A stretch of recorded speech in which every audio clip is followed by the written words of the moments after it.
अस्सलाम वालेकुम दोस्तों, इन साइड पे मौजूद फखर में खुश आमदीद। रूहानी क़ुव्वतों ने इमरान खान साहब को बचा लिया। इमरान खान साहब ने खुद इस बात की तस्दीक की है कि उन्होंने एक ख्वाब देखा जो सच्चा साबित हुआ, और जो ख्वाब देखने पर उन्होंने रूहानी क़ुव्वतों से रब्ता किया और उनसे कहा कि जनाब मैंने ये ख्वाब देखा है, जिस पर रूहानी क़ुव्वतों ने इमरान खान साहब पर आने वाली मुसीबत को न सिर्फ टाल दिया बल्कि उनके दुश्मनों के ऊपर वो मुसीबत डाल दी। और इमरान खान साहब ने ख्वाब देखा कि एक पहाड़ी की चोटी से एक बहुत बड़ा भारी पत्थर लुढ़कता हुआ नीचे आ रहा है, और इमरान खान साहब को यह खदशा पैदा हो गया कि अगर ये पत्थर मुझ पे गिरेगा तो मेरा तो कचूमर निकल जाएगा। और ये ख्वाब जब उन्होंने देखा तो उन्होंने रूहानी क़ुव्वतें तो पता केड़ियाँ ने, रूहानी क़ुव्वतों को उन्होंने आगाह किया, और रूहानी क़ुव्वतों ने फिर उसके बाद मुतहर्रिक हुई, और रूहानी क़ुव्वतों ने इमरान खान साहब के ऊपर जो भारी पत्थर गिरने वाला था उसको ना सिर्फ रोका बल्कि उसका रुख भी मोड़ा, और वो जो भारी पत्थर था वो इमरान खान साहब पर गिरने की बजाय गिर गया इमरान खान साहब के ओपोनेंट्स पर, उनके मुखालिफिन पर।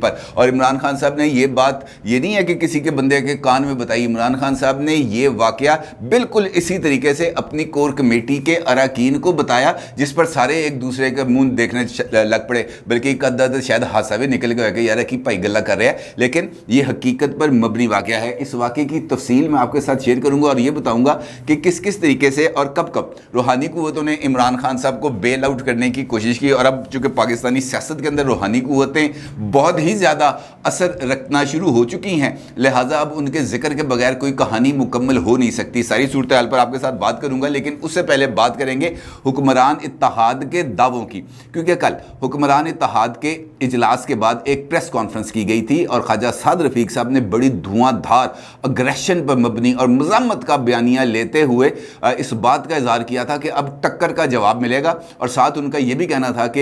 ये जो लाडला है, एक तरफ से लाडला ख़त्म हुआ है और दूसरी तरफ से वो लाडलापन का आगाज़ हो गया है, और अगर इस मामले को ना रोका गया तो हम भी जवाब देने पर मजबूर होंगे और जवाब हम भरपूर तरीके से देंगे। अभी उनका ये जो बयान छपा अखबारात में, मीडिया पर चला, अभी तो उसकी स्याही खुश्क नहीं हुई थी कि वो बयान अगलों ने यूं लपेट के साइड पर रख दिया और मैसेज भी दे दिया क्लैरिटी के साथ कि नहीं भाई आप इस वक्त अग्रेशन करने की पोजीशन में नहीं है। मामला ये हुआ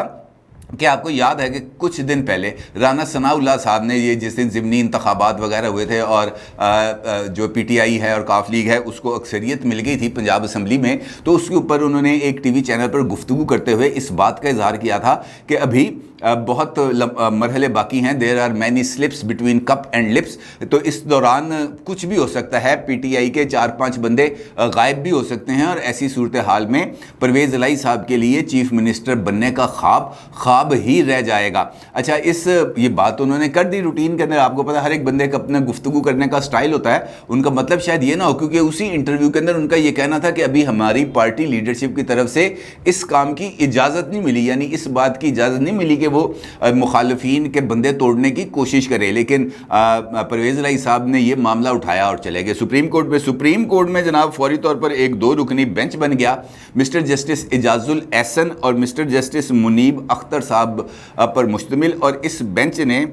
परवेज़ इलाही साहब की दरख्वास्त पर राना सनाउल्लाह के बयान की अखबारी खबर टीवी टॉक शो का ट्रांसक्रिप्ट तलब भी कर लिया है, और उस पर उनका ये कहना है कि जनाब इसका हम जायज़ा लेंगे कि ये हुआ क्या है और क्या वाक़तन ये जो राना सनाउल्लाह साहब का बयान है ये सुप्रीम कोर्ट के जो डायरेक्शंस है उसके ख़िलाफ़ है, और क्या वाकई ही तौहीन अदालत हुई है, और अगर तौहीन अदालत हुई है तो किस वजह से हुई है, कौन सा मामला है, और इस तौहीन अदालत के आगे नताइज क्या होंगे। इस मौके पर यानी जब ये समाअत हो रही थी तो जस्टिस एजाजुल एहसन साहब ने सवाल किया, पंजाब असम्बली के मेंबरान गायब करने का क्या मतलब है। जस्टिस मुनीब अख्तर ने कहा कि कौन से अल्फाज तौहीन अदालत के ज़िम्मे में आते हैं, जिस पर बाबर अवान साहब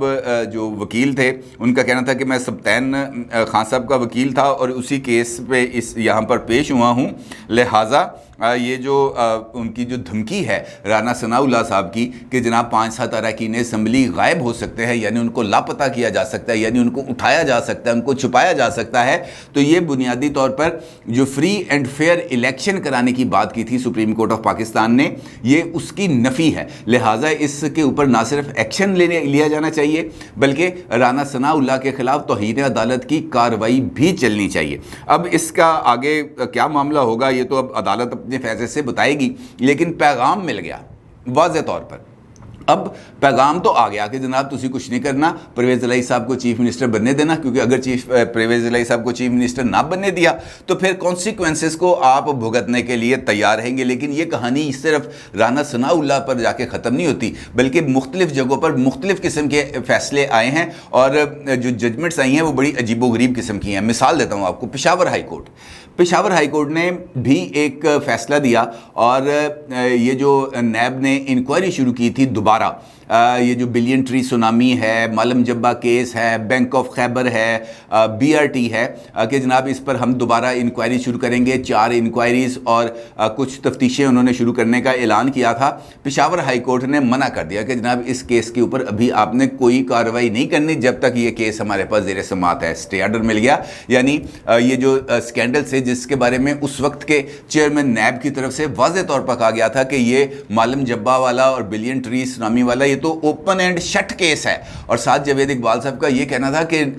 شورائے آفاق جملہ اسی ایک تقریب سے خطاب کے دوران ان کے منہ سے نکلا تھا کہ نیب فیس نہیں کیس دیکھتی ہے. اور پھر ان کا یہ بھی کہنا تھا کہ جناب یہ پرویز خٹک اگر جیل میں چلا گیا تو پھر تو بڑی صورتحال خراب ہو جائے گی, کیونکہ بڑا پتلا دبلا سا آدمی ہے, بڑا کمزور آدمی ہے, پتہ نہیں یہ جیل کی صعوبتیں برداشت کر پائے گا نہیں. جاوید چودھری صاحب کے ساتھ انٹرویو میں ان کا یہ کہنا تھا. خیر یہ ہو گیا. اس کے بعد پبلک اکاؤنٹس کمیٹی کی طرف سے بھی ایک مقدمہ ہے, اور اس کے اندر یعنی طیبہ ضمیر گل صاحبہ کا جب وہاں پر ان کی سماعت ہوئی تھی تو اس کے اوپر انہوں نے یہ جو سابق ڈی جی نیب تھے پنجاب کے ان کو طلب کیا تھا, اور وہ طلبی کے خلاف چلے گئے اسلام آباد ہائی کورٹ میں, اور اسلام آباد ہائی کورٹ نے بھی ان کو پی اے سی کے سامنے پیش ہونے سے روک دیا. یعنی ابھی تک جو سچویشن ہے وہ بالکل ویسی ہے جیسے عمران خان صاحب کے دور اقتدار میں تھی.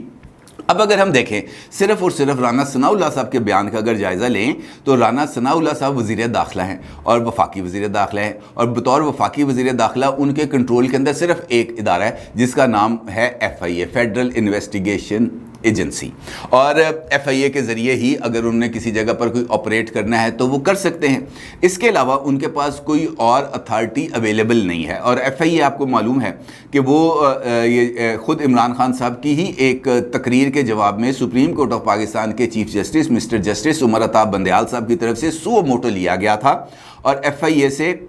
جو سارے ہائی پروفائل کیسز ہیں ان کے ریکارڈ کو سیل کرنے کا حکم دیا گیا تھا, اور اس کے ساتھ ساتھ پابند کیا گیا تھا وفاقی حکومت کو کہ ان کیسز کی تفتیش کرنے والوں کا کسی بھی قسم پر کوئی تبادلہ نہیں کرنا, یہ ان کے کوئی پروسیکیوٹرز کو تبدیل نہیں کرنا, اور ان مقدمات کی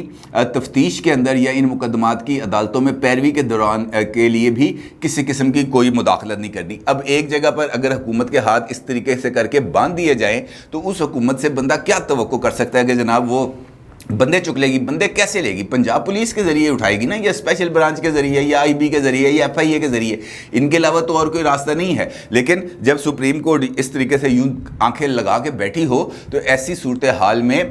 جو حکومت ہے اس کے لیے بندوں کو جبری طور پر غائب کرنا بالکل ہی ایک مختلف صورتحال ہے. ہاں یہ ضرور ہو سکتا ہے کہ وہ اراکین اسمبلی ڈی سیٹ ہونے کے لیے تیار ہوں اور وہ یہ کہیں کہ جناب ہم نے نہیں جانا اسمبلی, ہم نے پرویز الہی صاحب کو ووٹ نہیں دینا, لیکن ایسی صورت میں رانا ثناء اللہ کے خلاف توہین عدالت کی کارروائی نہیں کی جا سکتی. اب رانا ثناء اللہ تو رانا ثناء اللہ سندھ کے وزیر ہیں جناب شرجیل انعام میمن صاحب, ان کی طرف سے بھی ایک بیان سامنے آیا, اور ان کا یہ کہنا تھا بڑے واضح اور دو ٹوک انداز میں کہ جناب عمران خان کل بھی لاڈلا تھا, وہ آج بھی لاڈلا ہے. کسی ادارے میں اتنی جرت نہیں ہے کہ وہ عمران خان کے خلاف کسی قسم کی کوئی کارروائی کر سکے یا اس کو گرفتار کر سکے. اب اس سے بڑھ کر ایک کمزور ترین حکومت کی کیا نشانی ہو سکتی ہے کہ ایک بندہ تمام تر حکومتی رٹ کو, ریاستی رٹ کو ایک دفعہ نہیں مسلسل چیلنج کر رہا ہے. سپریم کورٹ آف پاکستان کے فیصلے کے اندر واضح طور پر بتایا گیا کہ 3 اپریل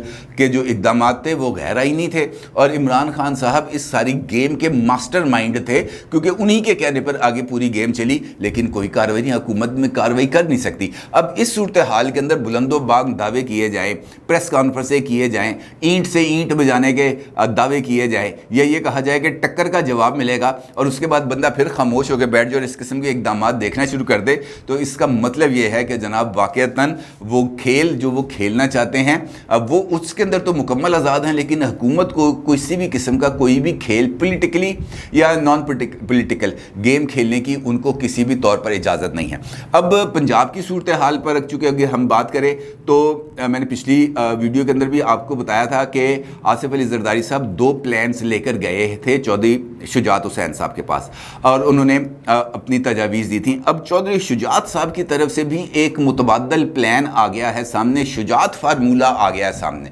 शुजात साहब ने तो बरमला तौर पर इस बात का इजहार कर दिया कि परवेज़ इलाही साहब ही चीफ मिनिस्टर के कैंडिडेट होंगे और मुस्लिम लीग काफ उनके साथ मुकम्मल तौर पर खड़ी भी रहेगी और उनको सपोर्ट भी करेगी। लेकिन इसके साथ साथ उनकी तरफ से एक तजवीज़ भी सामने आई है और उनका ये कहना है कि जनाब परवेज़ इलाही साहब को मुत्तफ़िका कैंडिडेट बना दिया जाए, परवेज़ इलाही साहब पीटीआई के भी कैंडिडेट हों और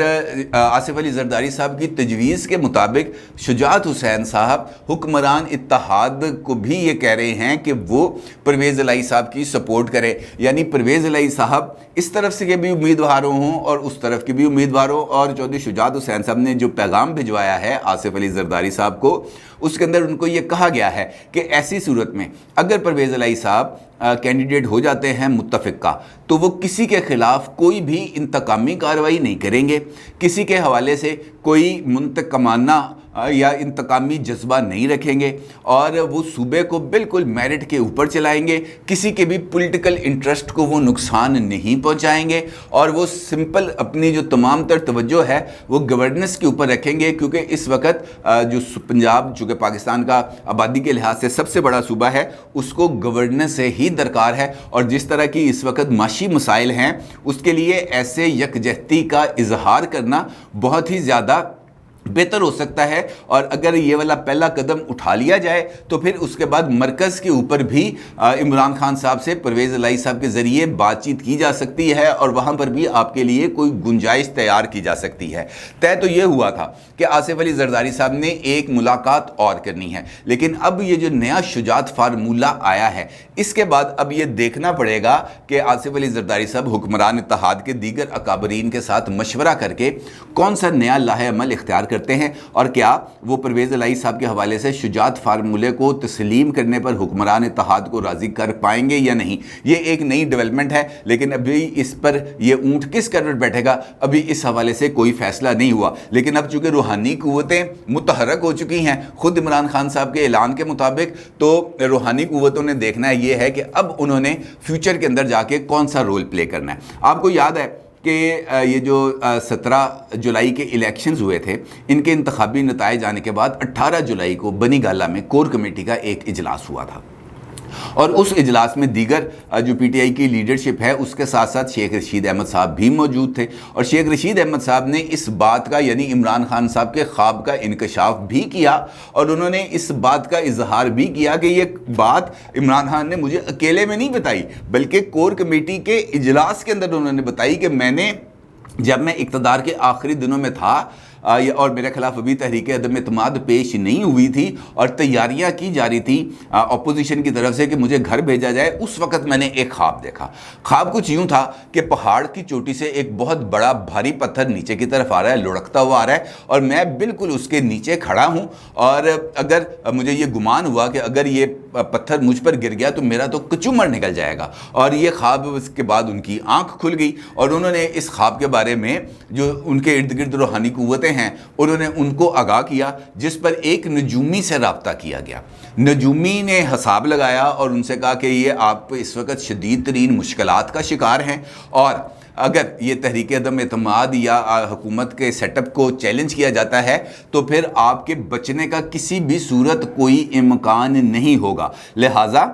ये जो आप रद्द बला के लिए ना कोई एक्टिविटी करें ताकि ये जो बलाएं इस वक्त आप पर नाजिल हो रही हैं इन बलाओं से आप महफूज रखें। नजूमी के इस प्रिडिक्शन के बाद यानी ख्वाब की इस उनके सितारे सुतूरे चेक चुक करने के बाद कोई राहु किधर है, केतन किधर है, मंगल किधर है, वो इस किस्म का जो हिसाब किताब लगाते हैं वो लगाने के बाद फिर रूहानी क़ुव्वत से रब्ता किया गया और उनसे कहा गया कि जनाब ये बात सामने आई है। तो उन्होंने कहा फ़िक्र नॉट, हम इस पर अमल दरामद करेंगे और आपको इस सूरत हाल से बचा लेंगे। और फिर उन्होंने अपने अमलियात का آغاز کر دیا، اور وہ جو بھاری پتھر تھا جو معیشت کا تھا یقینی طور پر، کیونکہ معیشت جس طرح برے حالات کا دوچار تھی تو وہ عمران خان صاحب نے اسی معیشت کے دباؤ کے نیچے آ کر کچلے جانا تھا، لیکن حالات نے رخ بدلا۔ عمران خان صاحب اس کے اندر پتہ نہیں موکلات کا کام تھا، جنات کا کام تھا، تویز دھاگوں کا کام تھا، صدقات کا کام تھا، وہ خیر وہ رخ بدل گیا، اور یہ جو بھاری پتھر تھا یہ موجودہ حکومت پر آ کے گر گیا۔ اور مجھے یاد آیا کہ شیخ رشید احمد صاحب نے کچھ عرصہ پہلے ایک ٹی وی انٹرویو میں بھی اس بات کا اظہار کیا تھا کہ ہمارا جو سارے کا سارا گند تھا وہ اس حکومت کے پیٹے پڑ گیا ہے، ہم تو ناتے توتے ہو گئے، ہم تو صاف ستھرے ہو گئے، ہمارے اوپر تو اب کسی قسم کا کوئی چارج نہیں ہے، ہمارے گناہوں کا بھی جواب اب شہباز شریف نے دینا ہے۔ یعنی ان کو اس بات کا اندازہ تھا کہ جناب یہ جو کچھ ہم نے حکومت اور معیشت اور گورننس کے ساتھ کیا ہے، اگر ہم اسی کارکردگی کے ساتھ عوام کی عدالت میں جاتے تو ہمارا تو لٹیا ہی ڈوب جانی تھی۔ خیر اس کے بعد آپ کو یاد ہوگا کہ کچھ دن پہلے میں نے آپ کو ایک ویڈیو کے اندر بتایا تھا کہ بنی گالہ کے اندر کس طرح کے حالات چل رہے تھے۔ وہاں پر جو پہلے تو وہ جو سریاں دی جاتی تھیں، گوشت جلایا جاتا تھا، لیکن اس کے بعد پھر طریقہ کار میں تبدیلی لائی گئی، اور پھر رنگ برنگے کپڑے تھے ان کو جلانا شروع کیا گیا، مختلف رنگوں کے کپڑے منگوائے جاتے تھے، کسی کو صبح طلوع آفتاب کے وقت جلایا جاتا تھا، کسی رنگ کے کپڑے کو جو ہے غروب آفتاب کے وقت جلایا جاتا تھا، پھر طرح طرح کے عملیات کیے جاتے تھے۔ تو یہ عملیات کے سر پہ اگر ہماری سیاست نے اب چلنا ہے تو پھر تو کیا کہا جا سکتا ہے، پھر تو کوئی بات نہیں ہے۔ اور اگر یہ عملیات نے پرویز الہی صاحب کے لیے بھی کوئی رخ اختیار کر لیا یا ان کے لیے بھی کوئی چلہ چلہ ہو گیا تو پھر پرویز الہی صاحب بھی جیت جائیں گے، حمزہ شہباز صاحب، کیونکہ یہ اگر چلے ہونے ہیں، جادو ہونے ہیں، ٹونے ہونے ہیں، یہ کپڑوں نے جلائے جانا ہے، یہ سریوں نے جلائے جانا ہے، گوشت نے جلائے جانا ہے، ماہرین نجوم نے برجوں کا حساب لگانا ہے کہ کون کدھر ہے، کس کے ذریعے کون سا کام، کس کو ادھر سے نکال کے ادھر کریں گے، اس کے لیے کون سا طریقہ کار اختیار کیا جائے گا۔ تو اگر ایسے صورتحال میں ملک کا نظام چلایا جائے گا تو پھر آپ اندازہ کر سکتے ہیں کہ فیوچر کے اندر بھی اس چیز سے کسی طرح بھی کوئی نجات ملنے کا امکان نہیں ہے۔ اور اگر کوئی عمل صحیح پڑ گیا پرویز الہی صاحب کے حوالے سے یا حمزہ شہباز کے خلاف تو پھر تو معاملات پنجاب کے بھی 22 جولائی کو کلیئرٹی میں سامنے آ جائیں گے کہ کس رنگ کے کپڑے نے کس کے خوابوں کو جلایا ہے یا نہیں جلایا۔ یہ اب صورتحال 22 جولائی تک واضح ہو جائے گی۔ اپنی رائے کا ضرور اظہار کیجیے گا۔ آپ کا بہت شکریہ۔ اللہ حافظ۔